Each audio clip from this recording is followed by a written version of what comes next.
see you for all that you are. Express yourself in all that you are. Every single time you think you need to hold back from someone, especially the love of your life, express. Accepting and acknowledging the new versions, that new me, and also the possibility of your new versions as well, and just grow together. Allows both of us to be able to thrive and like be the best that we can be. When you can be so accepting on like such a different level, it just allows them to be who they want to be, and you can be like loving from the right place.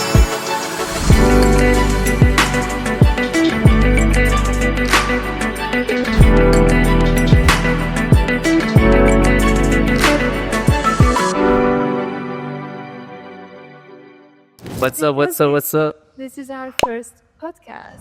Yeah. Yeah. And such a pleasure to have the both of you with us. We've going to be talking about... This is our home. Thank you guys for coming. Which is great, In the Fantasies. In the podcast studio, all of it. But yeah, like, essentially, this is very, very powerful in the container that we're going to be creating.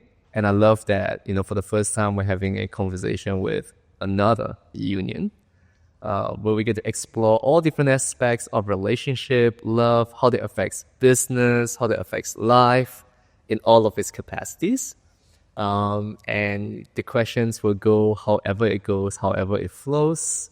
And I would love to, introduce a little bit about the both of you. I've met Janardhan way back at the business mastermind. We really connected. We vibed so much. The epic karaoke session. Karaoke superstar. Yeah, exactly. It was amazing. And getting to know him on a deeper level has been beautiful. So, feel free to introduce a little bit about what you do, yourself as well, Kelly, what's transpiring, and share a little bit about you. Yeah. So obviously living in Bali right now, and I do like business coaching. So I help a lot of people, like mainly coaches. We help them scale. And I guess I've just been on this like real journey, like these past, especially few months, where I've been really trying to tap into like who I like really am. And it's been interesting because I've had like the business for quite a while, or like at least a couple years. And it just feels like everything's the most aligned that it like ever has been. And that's kind of just what I'm really moving into. And we're doing a lot of traveling and stuff like that as well, which is fun. And what about you?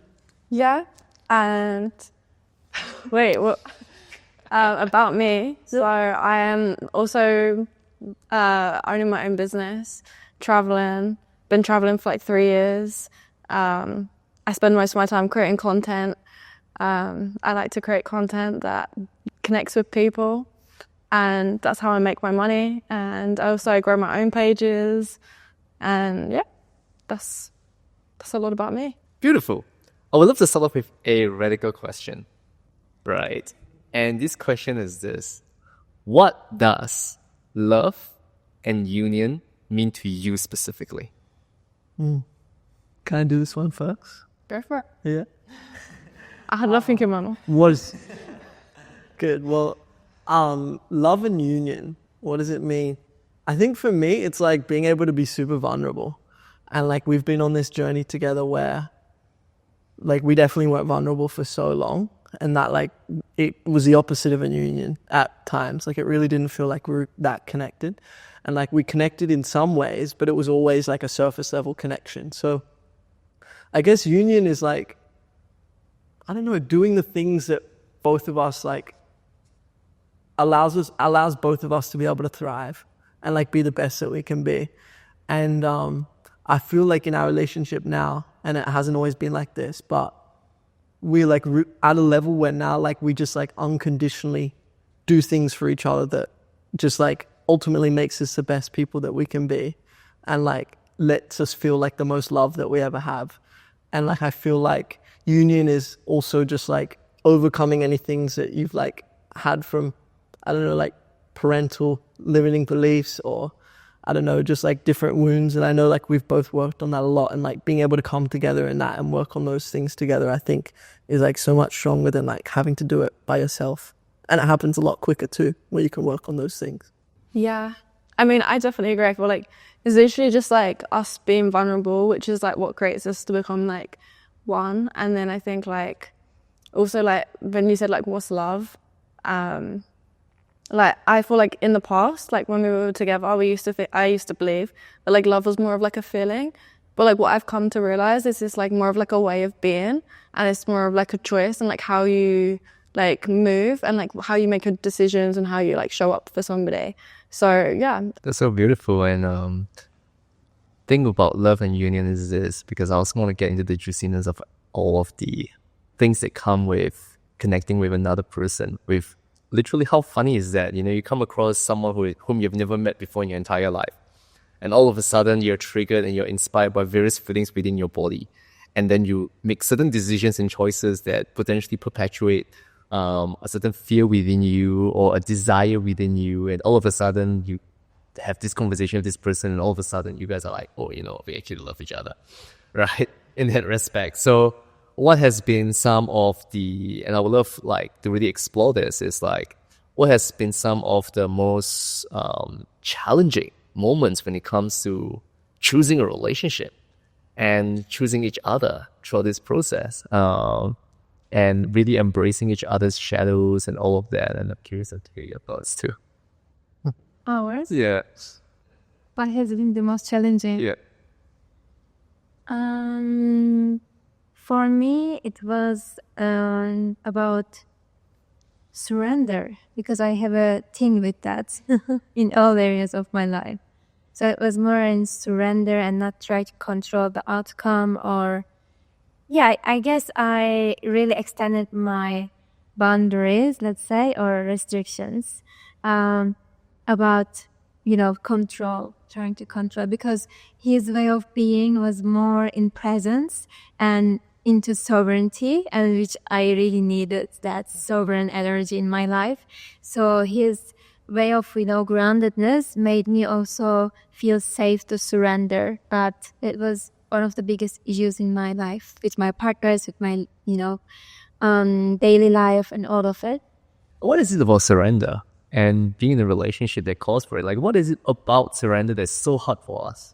I was actually reflecting upon this. Okay, so a little bit, tricky. Well, I feel, so my need to control was coming from, unpredictability of every single moment of one person, right? Like, it can be anything and everything, and you don't know that person that much.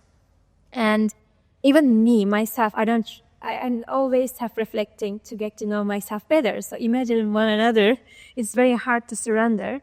But I feel there is this topic, and I would love to hear from you as well. I feel we most of the time try to fixate, for example, identities. For example, I saw Ray in the sovereign, grounded, beautiful, let's say divine masculine form. And then there starts, for example, my conflict. Maybe he will, for example, change, and probably he will change, because nobody is really 100%, linear, because life is not linear. I believe our relationship with the new things, like the new version of the person that we are in, also determines the quality of relationship. Because you never have one person in your relationship that will go along the way. You always, witness with that person, let's say every maybe day, every week, new versions, like an update. Maybe it can be upgraded, it can be downgraded.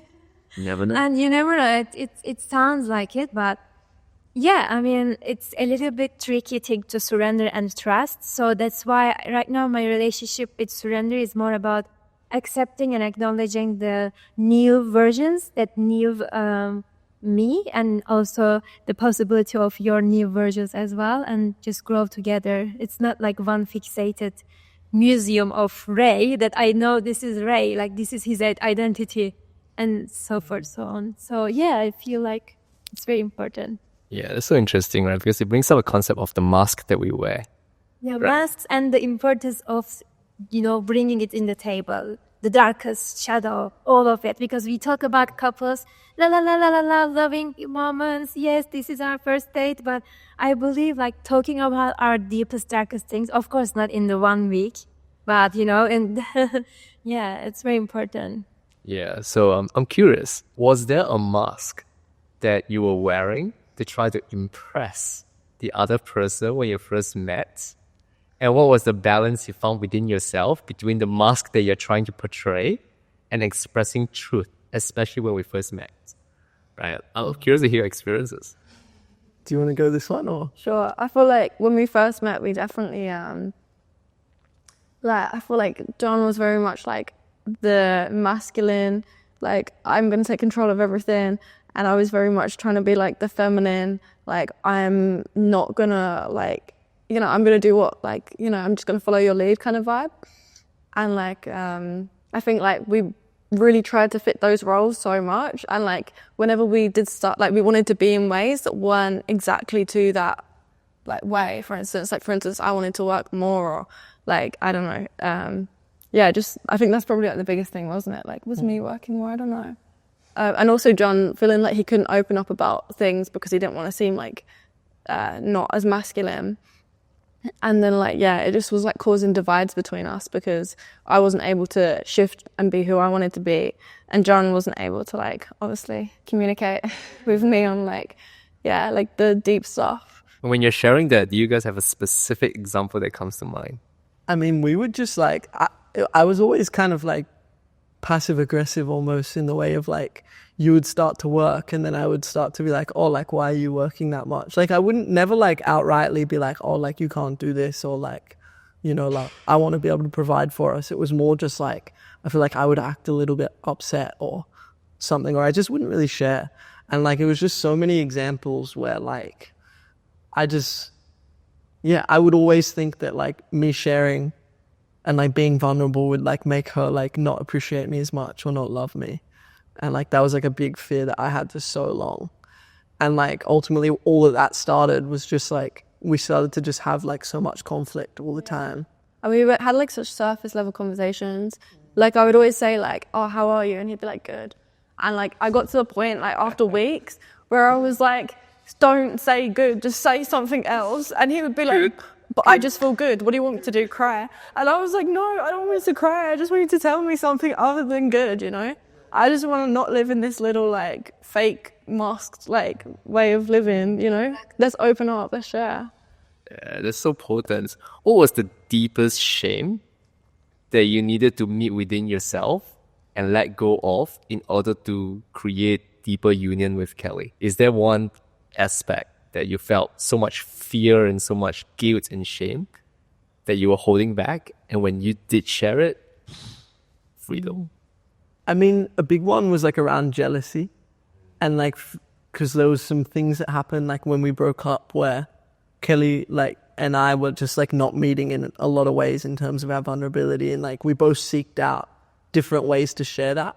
But and I know that you also tried that so many times to share like how you felt, but like I always rejected it.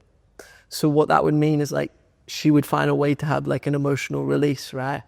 And then also so would I, and mine was like my work, a lot of it, and I would just like put everything that I could into work. And yeah, like that when I was working, like that was the only time that like I wouldn't be thinking about us or like thinking about how our relationship was like on the rocks, you know?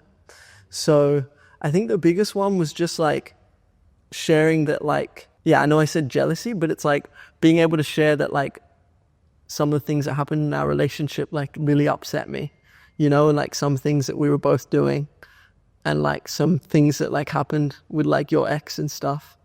And just being able to be open and like telling her like how I actually felt about that, rather than just having this mask of like, oh, like, I don't care, like, it doesn't affect me, I don't get upset, you know? I would say those were the main points. Yeah. Yeah, that's so beautiful. I remember in every moment during the course of the relationship, there have been moments, opportunities that present itself to me to go, you've got to share this with her. If you truly want to experience the union you're calling in, you've got to feel safe. You've got to allow yourself to share it with them. Universe always brings, you know, this type of opportunity, like, you can meet. So I remember, like, there was this one situation, right? We were in Dubai, and we were watching Netflix, Black Mirror, and watching this episode. And this episode is about this person who was scammed online, and, you know, he had this little clip where he was, like, masturbating to this, like, pornographic, like, clip, and then he was, like, filmed, and then he was scammed and all of that. And I remember in that moment, I had a very similar situation happen to me in the past. And I remember in that moment, and that resulted from me cheating in my first relationship, right? So I cheated in my first relationship, and then this whole thing happens to me. So it's kind of like this huge shame that I held on to for so much of my life. And in that moment, I was like, it kept hitting, right? Like, literally share this with her and see if she can hold you in that. Share this with her, like, if she can hold you in that, she's the one. And if she can't, at least you know. But you cannot hold back a truth and a past version of yourself, because if I have chosen to held it back, I would have continued to validate my shame, to be like, I'm still affected by my past. And in that moment, I just literally paused the Netflix movie, like, breathe, looked at her in the eyes and said, hey, I've got something extremely vulnerable to share with you. And I shared that, and she held such beautiful space. She saw me in who I was, and it just brought us closer together. What was your experience of that? I don't even remember, like, you see, at the whole time, I don't know, maybe like first month of our relationship or something. Anyway, actually, like, this is the thing in our relationship. Whenever he comes from his vulnerability and he says, hey, I have something to tell you, it always opens up the space for me to do the same. So I feel also released, like, not really feeling any, oh, what a guy, look at this, like, nothing to do with that. Like, I didn't even, go through any type of things. Like, I only felt such compassion and also empathy. And at the same time, I felt like, oh, I can also talk. I can also say something about, my own maybe shame, my own maybe masks and all those type of things. So it's the best thing. When you allow yourself to do it, you are also allowing the other person to step into their, shadows and vulnerability. And that's beautiful. Like, you are the one initiating, and it's very powerful. So, yeah. I remember, like, one particular example was when you and I met up in Dubai and we went to that Japanese restaurant. It was such a bonding moment. Yeah, and I remember you shared with me, like, how you'd spoken to Ayça, and you said that, like, you just had some fears around something, and you were like, oh, like, this makes me feel like really not upset, or like I could see something could potentially happen, like, around you feeling upset. And I just remember thinking at that time, because, like, Kelly and I were, like, probably in the most, like, turbulent time in our relationship, I would say. And I was like, what is this guy doing, like, sharing his emotions? Like, I was just like, bro, that's actually going to make her, like, break up with you. Why are you doing that, bro? Why? Like, I thought that. And then I asked you, because I was curious. I was like, how do you feel, like, when you share these things? Like, do you feel like you get a, like, stronger connection with you? Like, do you find that she, like, stops respecting you as much? And it's just interesting, because that was, like, my perspective then. And then that was then obviously externalizing our relationship, where I wasn't able to, like, be vulnerable with Kelly. But I was definitely curious, because I thought, like, there's got to be a better way, like, to do this, like, to have a relationship. And and I just remember thinking that I didn't change straight away at all, like not whatsoever, because we ended up breaking up at that, like, after that. But yeah, it was just so interesting, like, how, like, one thing you said was just, like, at the surface level, I was like, why are you saying that? And then now it's something that I do, like, all the time. And since I've been doing it, like, we have the strongest relationship we ever had. And, like, yeah. It's so powerful, right? Because this also translates into, like, business partnerships, into friendships and all of that. And every single time I just share the deepest shame that I've held on to with someone, and that person could hold me, I know this person is a brother, like a friend, like someone I can trust, someone I can have a conversation with, And I've tested this, sometimes I've shared it with people and they have not been able to hold me. Like, I can feel an energetic field when they start to judge. And I know that this person is not at a level that they have met within themselves yet to be in resonance with the type of person I want to surround myself with. Because I began to really, like, wonder, how amazing would it be if every single individual that is close to you see you for all that you are? Like, your shame, your fear, your guilt and anger, and hold space for that, to resolve that in order for you to connect deeper with your potential, rather than judge you and create this weird dissonant energy. And especially in a relationship, the person that you're literally spending the most of your life with. If you're not able to share your everything, like, why are you even with this person for, like, your entire life? Right? So that was, like, literally, like, what transpired in my ex-relationship, because my ex-relationship was that I was a pathological liar. Like I just couldn't like allow myself to break out of the identity of what it means to be a man. You know, I needed to be this version of a man to feel good enough for her. So every single time there were opportunities that needed me to speak my truth, I say otherwise in order to feel good enough about myself in front of her. Right? So that was a whole situation, and I knew that wasn't the relationship I ever want to be in moving forward. So like with Ayça, with you, I was so intentional. I was so devotional. I was like, if she cannot see me for all that I am, she's not my woman, you know?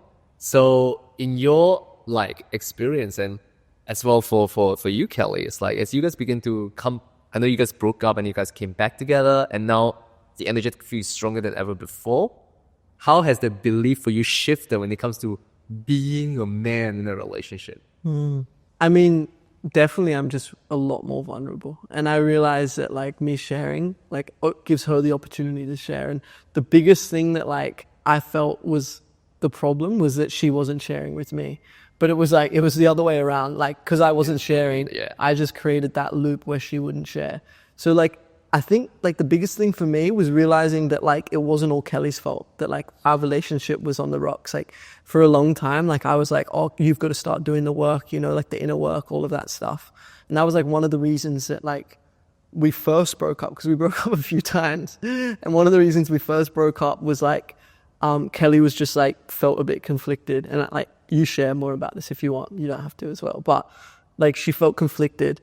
And I was like, okay, like I don't want to be in a relationship like this. Like go do the work, you know, like all the inner work, like get clear on what you actually want. And then like, yeah, I realized like obviously now looking back, it was all just because I wasn't like being able to be vulnerable. So I think just being able to share my emotions, like when I'm really upset, share that, but not like always just drown in that, or not just like always push everything on her, but just like be myself around her is the biggest one. And not realize that like, yeah, like I always have to be my masculine. Like I would in the past probably hate to say this, but like I'm like kind of very my feminine recently, like where I just like sometimes like I hardly even work. And then when I work, it's like, it's sure in my masculine, but like I'm very clear on what I do. Like I work for a few hours, like get everything done. But then the rest of the day, it's like, we're just doing like whatever we feel like. And like I've never been like that. And I feel like, yeah, we've been the strongest we ever have. And yeah.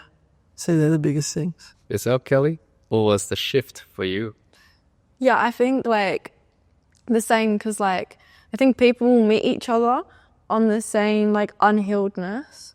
So like if like one person in the relationship is like acting out or like isn't showing up, then like the other person always like matches. Like that's how we like energetically gravitate towards each other. And like I feel like as much as like obviously I'd be upset with John for not opening up, I would also be like mirroring that. And like we would both just be like in this place where we weren't being vulnerable. We had our guards up to try and protect ourselves. We were wearing masks. And then like, yeah, like being able to kind of, and also I think one of the big things as well, like a big shift was like back then, like something that I used to feel was like only when we were going to break up and we finally had some kind of like intimate conversation around all that, would I feel like, oh, like I actually want to be with this person again, because we could actually, I felt like we could talk on a deep level, like even just the breakup conversation, I'd be like, oh, we don't need to do it anymore. Like I've shared my feelings now, but like it would take that for us to share them. And I think that's a lot of the time, like a lot of dynamics between like relationships can be like the man keeping everything to us out himself, girls always feeling like, oh, like you don't care and stuff, but really it's just like, everyone's too scared to be vulnerable, you know? And then once you just like let go, you start like doing your inner truths and like really just owning up to things and like not holding it over the other person, like owning it from your own stance. The other person can then like mirror that and you can keep going deeper and like holding space for each other to do that. Yeah, exactly. Yeah.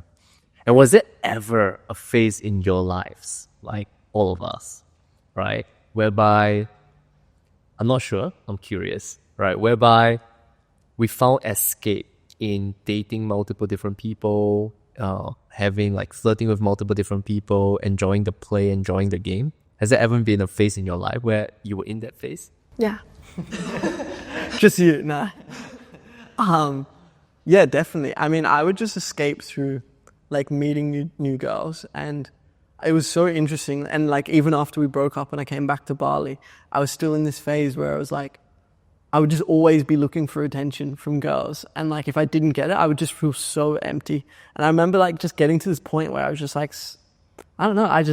I realized like, this is like just so upsetting that like, this is all I'm looking for from women. And like, I used to think it was like, oh, like I want to meet someone nice or whatever. But like, no, it was just like, I was trying to escape my feelings. And I was just trying to get someone to like, make me feel like secure in myself. Yeah. Yourself, Kelly? Yeah, pretty much the same, I think. I think that, like, a lot of the time, for me, it was, like, a fear of, like, being alone. And, like, I really enjoyed, like, the thrill of someone, like, I guess, seeing me as good enough. So, like, when I'd, experienced that, but it's always, like, for me, it was always that push-pull thing. So, like, when they didn't want me, I would want them. And I was very much in that kind of, like, way of being for a long time. And I think that all just came from, like, a lot of unhealed stuff growing up. And, like, I experienced that for, like, all my past relationships, like everything I experienced before, like me and John were able to like, you know, like really figure everything out. I feel like, yeah, that was all my experiences were just like liking someone when they didn't like me, like being very like, wanting to be good enough, not wanting to be alone, like all of that coming from like the place of fear and like not being enough. And now it doesn't come from that place, which is, beautiful. No, I don't. You're from heaven. I am a virgin Mary. Of course. Actually, but it stopped, I believe, when I moved to Dubai. It was like more focused on what am I going to do with my life and nothing to do with anyone, really. And even with that current relationship of mine, I was still feeling like I get to focus on my individual process more than my relationship now. So I was in that moment. And actually, when I want to, detach myself from something, I feel like there is this, it's very bad, but there is this Band-Aid, which was that Spanish guy, you remember? And he knows, sometimes it's the bridge between, I know it sounds a little bit... Band-Aid. Like we can literally term it Band-Aid relationships. It sometimes feels like you're a little bit weak inside, so that you need someone like, as a bridge. That's why I felt myself, am I that much weak woman that I need someone? And I recognize myself, okay, I actually don't need anyone in my life right now. And that recognition was very quick than before, And I said, okay, I just need a solo trip, and I went to Bali. So that was the transitioning process of mine. I said, I don't really need NAs or men. I just need solo trips. I just need new people. I need surf. I need new hobbies, stuff like that. So it was like the transition. And thank God I changed it so that we met. Otherwise, it would be my own demons, my own projections and shadows all the way. Yeah, because I was very clear. When I left Dubai after New Year's, I was having a conversation, like a really raw conversation with her, and I was asking her, who else is she seeing? Because at that time, it was like, even before I was really considering a relationship, I was like really figuring out whether we could be a good fit, whether you're the right fit for me and all of that. Because in the past, I would just, not really care about all of that, right?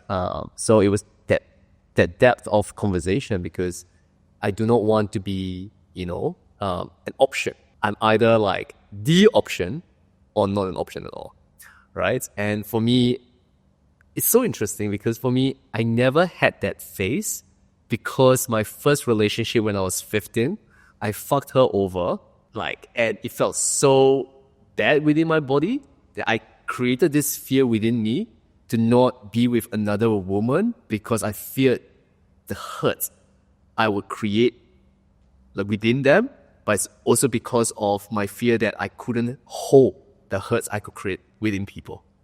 So I kind of rejected relationships and dating for quite a long time. I was just like going along with the flow. I was enjoying my life. I was so focused on myself, started my first business and all of that, and never really needed that. But because of my lavish lifestyle and the way I live and the way I am and how outgoing I am, people would have this perception that I'm a playboy. And because it fits into the narrative, into the identity of what a good man should be, what an amazing man should be, you should have multiple fucking women, right? I allowed the narrative to perpetuate. So it became a lie of an identity. Everyone believed that to be true about me, and I allowed that to be because it increased my perceived status and allowed it to ripple out, but it wasn't who I am. So it was so conflicting and contradictory to me because I was also buying myself into the narrative. So I was being a version of myself that I don't even know who I am in a relationship. Right? And they created so much dissonance in my past relationships. Really, that how much society have this power, on us in relationships, in personal life. Like, it's so scary, actually. It's very scary. We get to talk about this more. Like, teenagers, they need to know their masculinity traits is like having these distortions within themselves. They need to face their whatever rape or whatever type of, versions of themselves. Like, not to shame that, oh, you are this, but you carry this. So it's okay to have all of these emotions, but you get to face and you get to, discern with them, and also with femininity as well. Like, same things. Like, we get to know the, parts of ourselves that is hurting, that potential hurt for everyone, like potential danger for everyone, for ourselves. But not to shame it, not because this is our humanness. Why to shame it, something human? Exactly. So it comes back to this question I want to ask. What about the fear of maybe judgment of this fantasy world? Have you ever shared any fantasies between each other? I think it was interesting because you would always ask me, like, why do you want to be with me? Because I'm like pretty young. I'm 23 years old. And like, we've spoken a lot. And you've also mentioned when we first got together, you're like, I only want to like date to eventually marry like the person I'm with. And like, it's interesting because like at first, like I never thought that I wanted to like be with someone that I would eventually marry. Like not this soon. I used to think maybe when I was like 30 or something, sure. But yeah, like, and then you and I met and like I wanted to do that. But it was interesting because like we still met at such a surface level, but I still wanted that with us. So it was always interesting. I like always had that mindset of like, I would love to have like kids with you. I'd love to like get married with you. I mean, like, the all the darkest secret heights of yourself, like, opening up to you. For example, I have these things going on background. Like, what do you, like, for example, we always share each other. He has this very, very weird way of taking, for example, sometimes. I just want to, do this, for example, to this animal, whatever it is, but it's not going to happen, like we always say. Yeah. But like, it's something that is weird, very quirky, like you feel very, Yeah, like the humanness of it also. For example, I was sharing this at a little dinner gathering at the time. I was like sharing how we have this like random as fucking thoughts of like, I have these thoughts, but I'll never execute upon it anyway. Like, sometimes I'll look at a really cute animal and all I want to do is like snap its neck. But I would never do it anyway. But it's there. It's the human consciousness. It is human, exactly. Yeah, we did have a conversation about that the other day. But yeah, You say it. I don't. It was a bit deep. I think I was talking about like, have you ever thought about like killing someone? That was like the conversation. Yeah. But like, I genuinely don't think or like, maybe, I don't know about for you, but like, maybe that was in the past and maybe a few years ago. But I'd say like since I've done a lot of healing, I don't fantasize that much. Like I tend to be more like in the now than like away with like ideas of like, creating things. It's like not necessarily have to be like thinking, because sometimes it's just like, goals, like it's something comes to your brain. Yes, exactly. Just comes in like, oh, and then you just like, whatever. I don't really need to, stay here right now with this. But it doesn't belong to us. Like, it's just like comes and goes, like a social consciousness. It has everything within, like everything fucking goes. Yeah, exactly.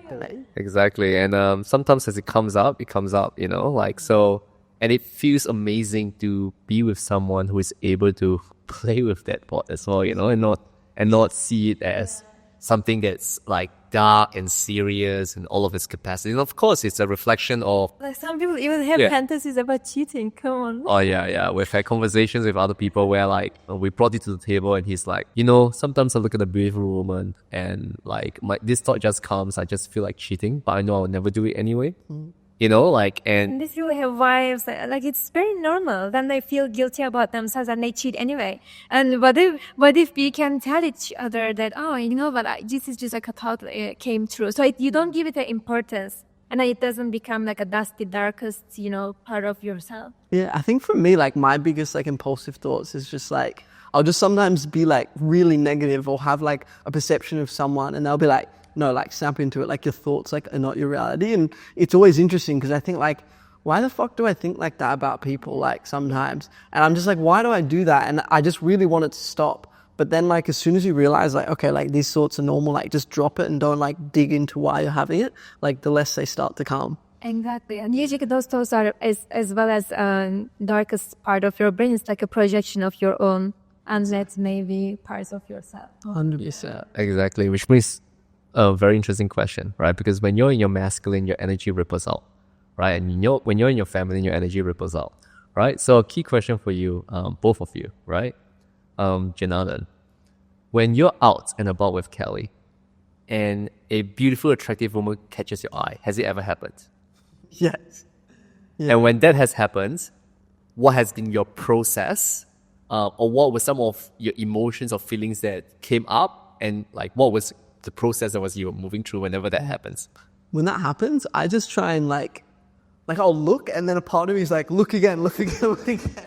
And I'm like, no, fuck that. Like, I'm just gonna be strong, and like, I'm just gonna be in the moment and like feel So real. I feel the sensations in my body, and it genuinely is just like a willpower thing of like, and this actually happened kind of recently, like in all transparency, like there was someone, and like I saw them, and like I wasn't like purposely trying to look for them, but I saw them, and I was like, look again, like part of my mind, and then I was like, no, I'm not gonna look again, and like it's a choice, you know? I feel like you do that as a habit when you're like single. Like you'll like see someone and then you look twice or something. Yeah, and then you just like continuously do that like sometimes. And I feel as though it's more than just a habit. I feel as though, like, in my experience at least, when you're truly like in your love of life, right, you also appreciate beauty in the world. You know, whatever that looks like, whatever form it is, could be like nature, could be a woman, could be all of that, you know, it's a very natural response to the beauty of life, right? So I've experienced that within myself where, you know, I've caught myself looking like just, sometimes it's like so unconscious. Your eyes just go there. It's never like, and then you catch it in that moment. It's not as though you catch it before you do it. It's never the case. You just look up, oh, attractive woman, and then you're like, you know, and then your awareness goes back. So, like, what I've come to realize, especially with men, they don't, like, some men don't talk about this with their partners because they feel so much guilt. And it creates this weird dissonance and distortion. And then they project their own unconscious, repressed expression to the woman and say, because I'm not doing that, you can't do that as well, right? And it creates this weird, like, conditional prison without, like... Toxic masculinity. Yeah, I feel. exactly, the need to control. So whenever I experience that, I honor that, oh wow, you know, I'm someone who values beauty in life. And I know that what I'm choosing against a choice, right? It's always a choice. The choice is allowing that energy to be, and then reclaiming back to self, transmuting it and going, I'm going to give the energy back to you. And it's just a whole different, like, Some people might take it wrong because, like, when you say it's like, I appreciate beauty, but looking at someone's boobs is not appreciating beauty. Something wrong with that. And then exactly. 100%. But, you know, sometimes it's so primal. It just comes up. But, you know, it's like, usually it's like the entire being first, and then you catch yourself before you fixate, and then you transmit the energy back, and then you focus the energy back into the union. That's how I've experienced that within myself. Consistently and perpetually, because if you repress that emotion and you go like shut off, it's almost this life force thread that you are repressing within yourself in terms of your appreciation of others, right? So it's how you express it and how you transmute it and how you continue choosing differently that really speaks into the depth of a choice, right? So, Kelly, have you ever experienced that? Yeah, probably. I mean, I feel like I don't consciously do it. Like, if I consciously notice that I've, like, looked at somebody, then I just, like, go back to, like, whatever I'm doing. And, like, I feel like the only time maybe recently that I would have noticed that I've done it, like, in my mind, I'll be like, oh, I have so much better, though. Like, I don't know. In my mind, I always just think that now. Like, I'm like, wow. Like, you know. It's great. Yeah. It's interesting. Like, even when you started talking about it, like, I noticed, like, a part of me be like, shit. Like, does she look at other guys? And it's just so interesting, so like, powerful. When you shared, like, this perspective, I feel like it's a problem for so many people, especially even those that are, like, have taken this journey of like being more vulnerable, all of that stuff, like for me that still feels like a boundary where like I don't feel like I'd be comfortable sharing if like I found another woman attractive. But I think that's work I'd probably need to do, you know, like to a point. I don't think it should be where like I share like, oh, like I thought she was hot, Kelly. Yeah, because I think it's necessary to be like, oh, that guy's fit, like that girl is so hot, you know. But I think being vulnerable enough to at least like accept that within yourself, that those sorts come up, rather than like, I don't think the share, rather than like lying. Yeah, rather than Or like repressing the emotion. Not just liking, but it's sometimes the attention that you, for example, I recognize in myself that I love attention. And it's like not just poof, goes away, you know, like it's not, you are in a relationship, but somehow you can still like attention from other people. And then when it happens, I always, like, you remember I shared with you, right? This is what happened. And I believe this was my unconscious desire about, let's say, maybe that person was also giving my old style of people, let's say my exes, like stuff like that.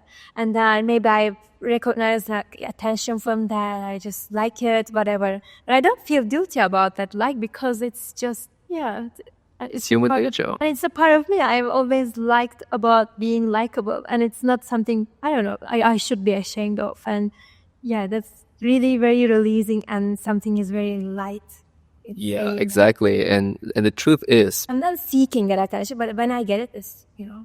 Exactly. And this is the thing, like when you're both physically and energetically attractive, it's very normal whereby you begin to call, especially in networking gatherings or events, right? Where you are creating space for each other to network the way you want to network. There will be moments where, for example, someone will hit on Kelly, or someone will like maybe try to get your attention, Janardhan. You know, it's very different the mechanic as to how men and women work, right? So men will hit on women, and men will receive like attention from women. It's like a very different like modality.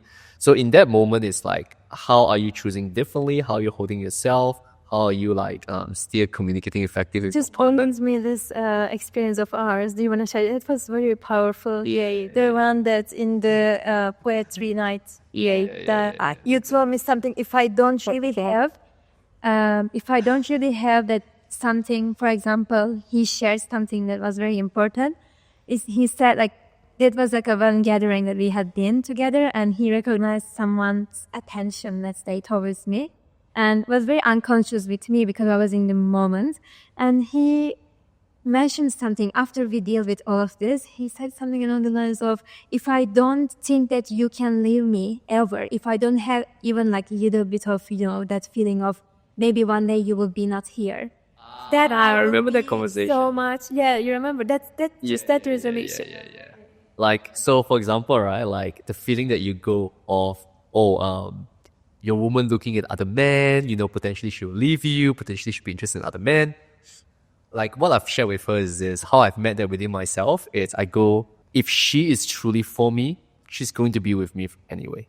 If she's not, she's always going to be gravitating away from me anyway, right? And that depth of non-attachment, of the understanding that nothing is forever, and we get to choose what our forever is very powerful in allowing me to be sovereign in certain spaces, especially when my inner child is triggered, right? Allows me to really not like let that toxic or like distorted jealousy or like all of that come through.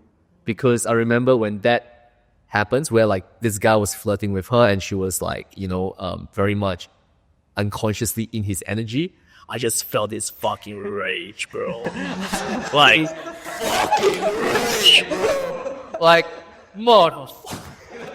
And that's the energy, that's the anger within men that they have not allowed themselves to connect with. Talk about it, because you don't really think that this woman is like having their own preference. Because in my country, it's very common that man thinks that, you know, my property, as my property, and something like this happens, maybe they even kill. You know, like it's very dangerous way of thinking that someone is your property, so they cannot even, you know, talk or do something, or God forbid, you know, see someone. It's very dangerous way of having, it's not even union. I don't want to say relationship. Exactly. And it's so normal. And in order to hold space for yourself in those moments, and then trust your partner enough that when you share this with her, she's not going to judge you because I know deep down, I'm not a jealous person. I know deep down, like, I'm a very sovereign individual. So when I'm triggered in various capacities, you know, I allow myself to be triggered. I literally like witness myself being triggered and I just allow myself to be triggered. I'm like, yeah, I'm fucking angry. Fuck this shit. Yes, fuck you. You know, that just that rage. And then like holding that space and then expressing that to her to resolve that and going like, my inner child doesn't feel safe with your, when inner child doesn't feel safe when it comes to your interactions with this person, the response that your partner gives you determines, literally reflects how strong your union is when it comes to choosing one another, to creating that space for expression. Exactly. And it was very beautiful the way we resolved it because it solidified because also that person had an energetic signature of an XX and I was doubting my intuition. And then it came to realize that it was exactly that. Little rules are very important. We get this, for example, new rule in our relationship. Whenever we think, okay, this person giving me, you know, this off vibes, I don't know, it's very unconscious. Like before you let it to be like rippled out, and before it gets too much like a big thing, you just share it whenever. And I told him, even like this is exaggerating, but like even in the middle of conversation right now, you can just cut off and say, hey, your way of behaving is like giving me unconscious insecurities about my woman's XX. You have to stop talking.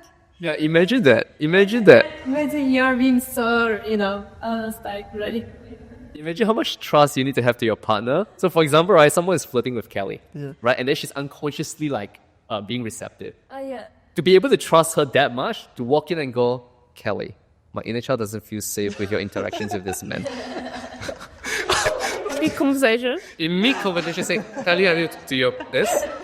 It's like raw, the vulnerability of it all, you know? It's like, Plus you eat yourself. exactly. And for your and trust Kelly enough that she'll be able to hold that space for you, despite everything that's going on, is something that's so precious. I'd love to hear your thoughts because like this was so interesting you brought this up. Like this was a conversation we had probably, I don't know, a month ago about that, where like Kelly was in the sauna and there was a couple interactions that I noticed where like there would be like guys like chatting with her when I would like leave the sauna, and it happened twice in a row, like literally one day and then the next day. And it was like every time I left Kelly, there would be like a guy chatting with her. I get it, bro. And I was like, bro, like how is this happening? I'm like, either Kelly like initiates these conversations or just like it's somehow happening. And like I brought it up with her and I was like, oh, like I don't know exactly what I said, but I was like, oh, this makes me feel like as though like maybe you go out and like start these conversations or something along those lines. And like I'm curious to hear like, because obviously I felt like very triggered through that, and like I thought like, why is she like going out there and like chatting with guys? But like I'm curious, like do you feel like it's something like we should share that or and like potentially perpetuate that like jealousy, or do you think that's something that we should just be like, you know? Yeah, so I love this question because this is the thing, right? Number one, honor you as a man, that you have created such a safe space in the relationship, that your woman is so much in her feminine that she's literally attracting every single masculine in the world. That's number one. Right? Be proud of yourself. There's always a positive. Because like he was saying to me like, oh, like do you think there's something you're doing that's like initiating these conversations? And I was like, no, guys are just coming up to me. And I was like, but I can see the difference, right? Like before maybe guys wouldn't approach me because I might be like, you know, like looking the other way or something, but I'm sitting in the sauna like this. Like I look open and like receivable, you know? Anyone can like want to start a conversation with me because I'm giving off good energy. But your eyes are open, of course. No, I'm like literally like, and people still start a conversation with me while I'm meditating. But you close your eyes? Okay. Yeah. Very disrespectful. I would be so involved. I don't find it disrespectful, but yeah. Yeah, 100%. So that's number one, right? Like, be proud of yourself because you've created that. Because I've experienced that with, you know, Ayça every single time in the room. You know, even the moment we walk in sometimes, like, the person who will greet us as a man, I can feel him immediately goes, like, checking her out. Yeah. Like, immediately. So it's number one, honor, be proud of yourself. You have chosen a great woman. Exactly. That you've created this fucking safe space, that your woman is just radiating feminine energy. Right? So that's one thing. The other thing would be if she expresses and really tune into the truth of it all, because we can't fester doubt in terms of what our partner is saying, right? But we also cannot shut off our intuition, right? So if she's expressing to you from a place of truth and you can feel it's coming from truth, instead of projecting that it's about her, look at yourself and see where it's coming on first. And that's what I've come to realize. That when Ayça expresses that she's not choosing that, she's not initiating, and it comes from a deep place of truth, I go, oh, interesting. So what else is at play? And then that situation also created this unconscious intuition within me of going, oh, but I also can feel, and this is where you cannot, like, for men, you know, like anyone, even women, do not shut off the voice that's also telling you that there's a distortion there, right? And it's also bring the distortion to light. So the distortion that I was feeling into is because, number one, she's so far away from home, Turkey. The guy is speaking fluently in Turkish. She found familiarity. There's a safety towards that, right? There's a, like, oh, you know, there's someone speaking Turkish, you know, like-minded, and so on and so forth. My trigger is every single time she speaks Turkish with a man, I feel as though I don't belong, right? So bringing that up, bring that out, and having that raw conversation to resolve the distortion also has been so potent for our relationship because, number one, it solidifies my intuitive understanding of myself, my intuitive understanding of what created that situation in the first place, and also being aware of how potent that space of expression is within our relationship, right? Because then we create new tools and mechanisms to support our union through, you know, because after that situation, we literally had this conversation because in that situation, I was literally sitting beside her and they've already interacted and it was like an open mic night and he was performing in front, right, up front. And immediately in that moment, I felt the urge, the desire to go and whisper in the ear and say, hey, my inner child doesn't feel safe, you know, with how you interact with this man. But I held it because I thought I was being that jealous motherfucker, right? So I decided not to say it. And it just festers and festers and festers until I needed to say it, right? So our tool that we have come to integrate from that situation is now every single time that moment comes to be, go to your partner and say, hey. As random as it is. Yeah, as random as it is. Create that space. Like find that space and say to your partner, hey, you know, I'm being very vulnerable right now. It's coming up. It's within me. My inner child doesn't feel safe.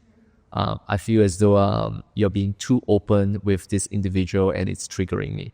And then see how your partner holds space. Because I know I can hold that space for her. And therefore, I trust that she can hold that space for me. So to answer your question is that... And if it's being a problem, that means that person is not really giving importance to your inner conflict, which is really disturbing your peace. And your peace and your, you know, well-being in your body is more important than the random people out there, right? Yeah. Yeah, exactly. Like, if your partner truly cares about you and you're choosing vulnerability, she or he wouldn't judge it. Yeah. Sure, he wouldn't push it away.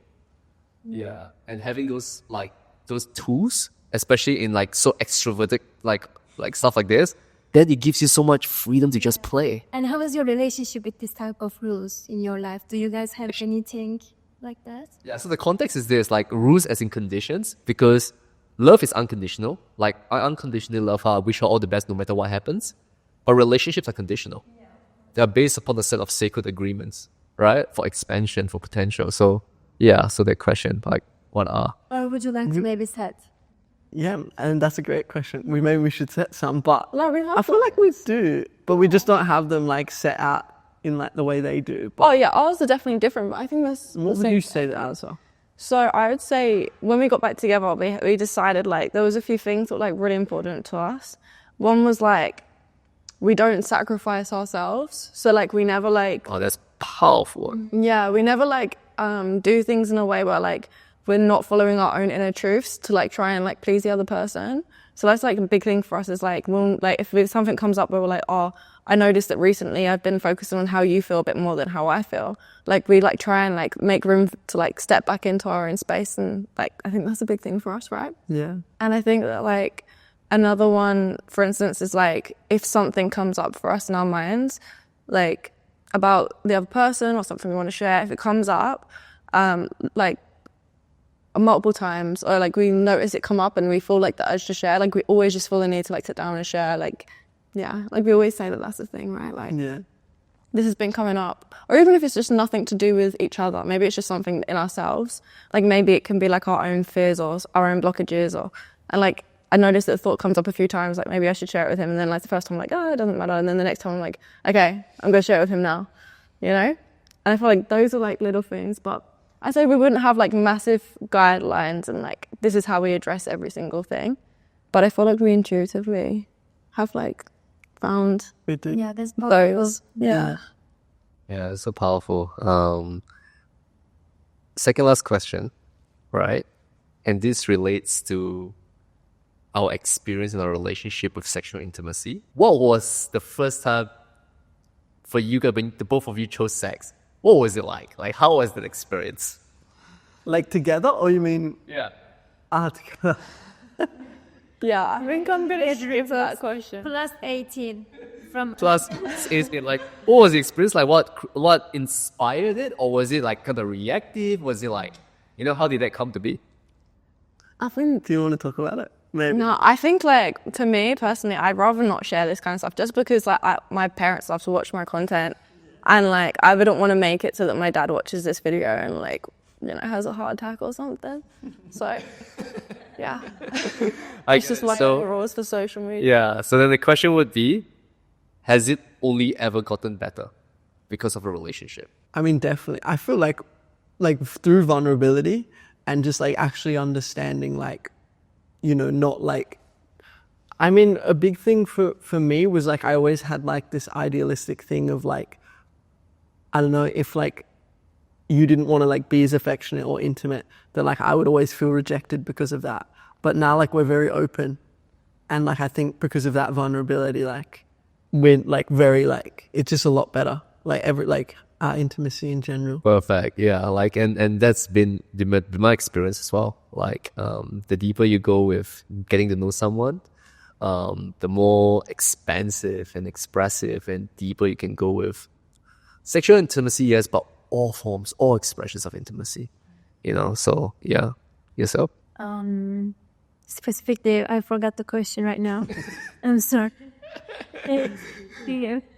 My attention is again coming to an end. Yeah, so it relates to your experience with sex. Has it only ever gotten deeper in a devoted relationship? Yes. Yeah, by the way, I was caring about your answer, but I just forgot the question.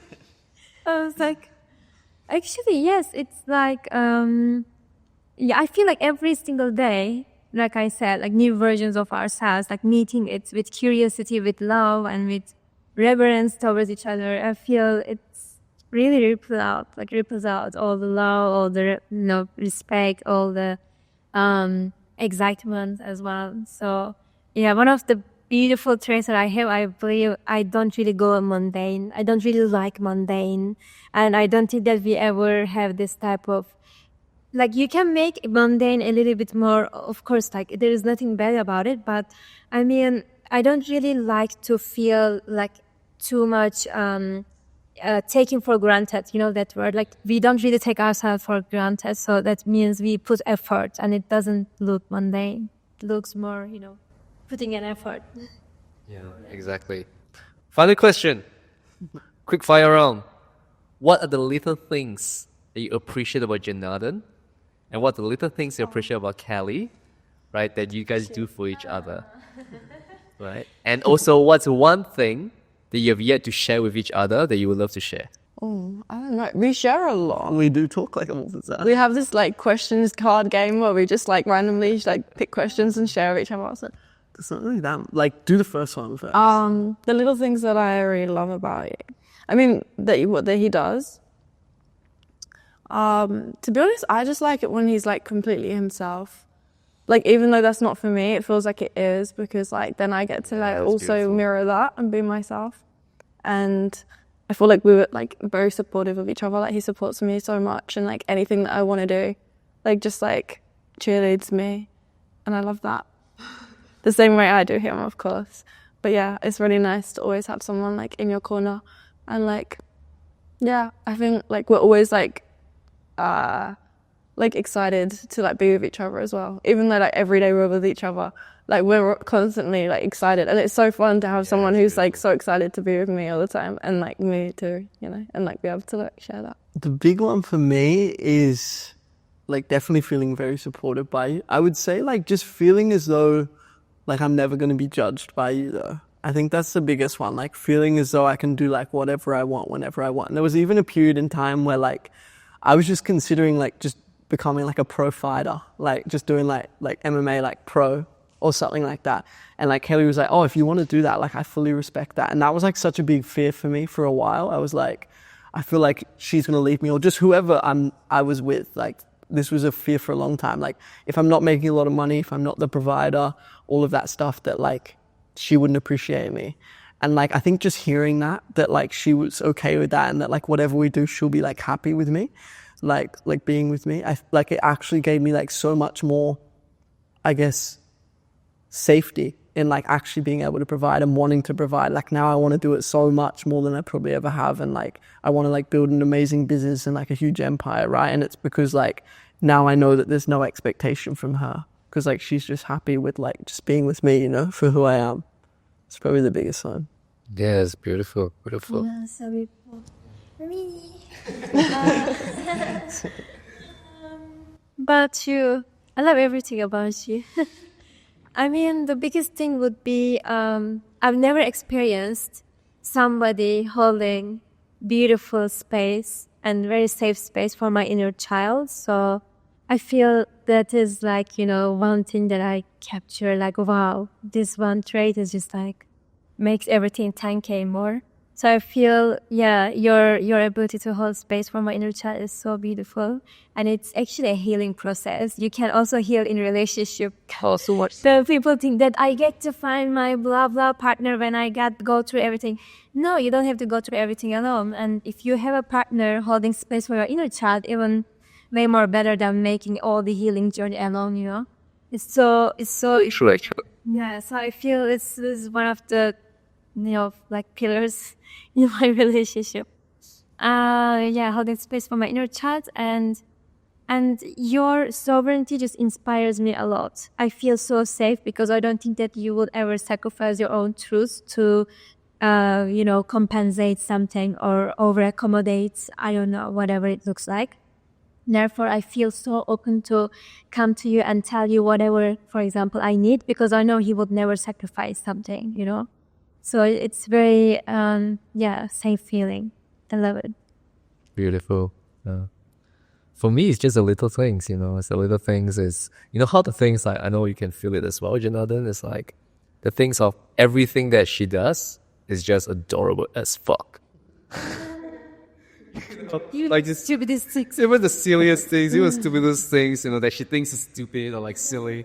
It's just great, you know, and all it just fills you with so much joy, you know. And also, like, I've never been with someone, as you know, as you've expressed, like, we've fully accepted all of me, you know. Yes, the mentor, the king, the magician, but also the freak, you know, in all of me, you know, the shadows. I like the way you said the freak. If your freak doesn't match with my freaks, there is no anything happening. Literally, right? So, and when you find someone like that you get to co-create life with, you do your very best to keep choosing. But of course not sacrificing yourself in the process, but just to keep choosing yourself, choosing each other, choosing yourself, choosing each other, because it's very beautiful balance. So to wrap this up, what is one thing, let's say anyone who's in a relationship right now, maybe you're experiencing challenges, maybe you're experiencing some phenomenal downloads, maybe you're experiencing some expansion.